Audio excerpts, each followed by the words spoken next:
Radio J Radio for the Scene, still at Propaganda in Lake Worth, Florida. And I just saw something so incredible. I couldn't believe it myself. It was just intense. Just wow is all I have to say when describing Falseta. Usually I'll talk to a band before they play, not knowing what to expect, but after that was like an awesome first experience for a show for me, and wow. So I am here with members of Falseta, and let's do this the Radio J way. Who's who? What do you do? That was cool. Kitava, I play guitar. Vishnu, play guitar. Trevor, I'm on bass. Marcus, I sing. How does something like this come together? It's like all of you guys seem like musically there's so many different things going on, different backgrounds, and just the way they come together, it's just amazing. How did Falseta come together? It started with the drummer and myself. We actually started the band, wrote some songs, and then in time we got other members in the band, and here we are now. We went through a lot of changes and a lot of movement. Eventually, this is by far the most brothers we've ever been. This is like by far the most tactic band that we've been together. Did you know what you guys were going for? Was this something you kind of knew in the back of your head where you wanted to go in the direction? Yeah. Well, the drummer has very, very huge influences of polyrhythm and stuff like that. And so we knew that we wanted to go in a rock version with a lot of syncopated beats and very, very polyrhythmic. So and also very Latin chords. We use a lot of Latin progressive chords. We try not to use, and they can explain it better than me, we try not to use the basic chords. I know.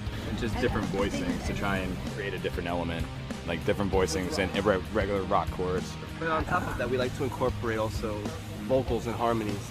We try to take away from screaming, be more aggressive musically.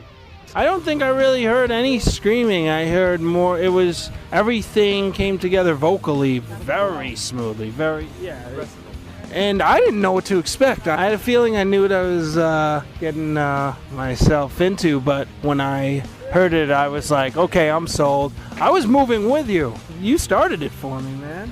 I followed your lead, went through you, to you, to you, and your drummer even just brought me there at times. And Do you play yourself? I was a singer in a few metal bands and some rock bands and stuff. That's how I got started before getting involved in what I do now. But not about me tonight. I could tell you guys all about the history, but people can hear that every week. But tonight it's about Falseta right now. So I heard some, Meshuggah stuff in there. Where does the songwriting, everything come from? Is it a jam session? Is it a bunch of ideas discussed? Is it just walking into a room and see what happens? It's actually all three of those, to be honest. Some of us write separately, in our own rooms, our own personal laptops. It could be he's playing a riff, right, at practice, and we just go along with that. So many ways, we even record things on our cell phones, we hum things out.